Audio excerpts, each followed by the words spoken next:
नमस्कार मित्रांनो, संगीता किचनमध्ये आपलं स्वागत आहे। आज आपण गवारीच्या शेंगाची आमटी बनवणार आहे। ही गवारी आहे, याला गवारीची शेंग म्हणतात। याला निवडून घ्यायचं आहे। दिशेमध्ये मोडते ही पण गवारी अशी काढून घ्यायचं। हे दातात अडकतंय, हे असं काढून घ्यायचं। जी कवळे असते त्याचं निघत नाही, थोडंसं निबार असले तर त्याचं निघतंय। असं काढून घ्यायचं। बाकीचे पण सगळे निवडून घेऊया। गवारीच्या शेंगाची आमटी बनवण्यासाठी लागणारे सामग्री: गवारी निवडून घेतलेले आहे, पावशेर आहे, एक टमाटर मोठा आहे, 2 कांदा आहेत, कोथिंबीर आहे, हळद पावडर अर्धा चम्मच, मीठ चवीनुसार, शेंगदाणे भाजून वाटून घेतलेले आहेत अर्धी वाटी आहे, लाल तिखट 1 मोठा चम्मच आहे, तेल 1 मोठा चम्मच, मोहरी अर्धा चम्मच, जिरं अर्धा चम्मच। गॅस चालू आहे, तवा ठेवला आहे, तवा गरम झाला तर ही गवारी शेंगाना भाजून घ्यायचं। हे भाजल्यावर छान लागतंय म्हणून हे भाजून घ्यायचं। त्याला वरती डाग पडल्यासारखं कलर येतंय, ते तसं कलर येऊपर्यंत त्याला भाजून घ्यायचं चांगलं सगळं।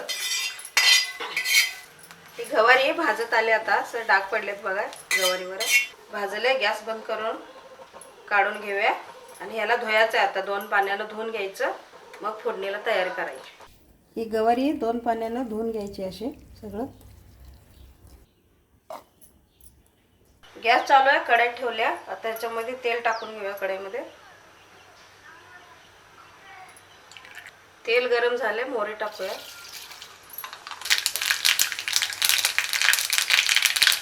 मोहरी भाजल्या तर जिरं टाकूया। गॅस कमी करून घ्या। तर ह्याच्यामध्ये कांदा टाकूया।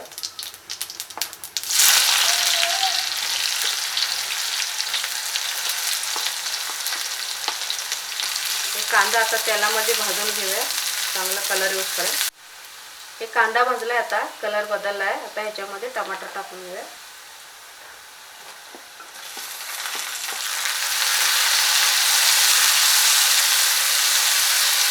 टमाटर पण मऊ व्हायला पाहिजे त्याला। हे टमाटर कांदा भाजले तेलामध्ये, आता टमाटर मऊ झाले बघा असं। आता ह्याच्यामध्ये हळद पावडर टाकून घेऊया। गॅस कमी करून घेऊया। हळद पावडर, लाल तिखट, मीठ चवीनुसार, हे सगळं हलवून घेऊया। आता हे मसाला तयार झाला आहे, याच्यामध्ये आता गवारी टाकून धुवून घेतलेले आहे। आता हे सगळं मिक्स करायचं। हे सगळं मिक्स केलेलं आहे, याच्यामध्ये आता शेंगदाण्याचं कूट टाकून घ्यायचं आहे। हे पण मिक्स करून घ्यायचं। आता हे सगळं मिक्स झालंय, आता ह्याच्यामध्ये पाणी टाकून घ्यायचं। आता ह्याच्यामध्ये पाणी टाकून घेतलेलं आहे। आता हे उकळी यायला पाहिजे। आता ही शेंग पण शिजली पाहिजे आतली। आता ह्याला झाकण लावून घेऊया। गॅस फुल ठेवा उकळी येऊपर्यंत लावून घेऊया। झाकण उघडून बघूया। उकळी आल्या बघा, अशी उकळी आली पाहिजे आणि शेंग पण शिजली पाहिजे। अशी दाबून बघायची शेंग, अशी शिजल्या शेंग। आता ह्याच्यामध्ये कोथिंबीर टाकून घेऊया। हलवून घ्या अनेकदा। कोथिंबीर टाकल्या, गवारीची शेंगाची आमटी बनवून तयार झाल्या। आता गॅस बंद करून घेऊया, वाटीमध्ये काढून घेऊया।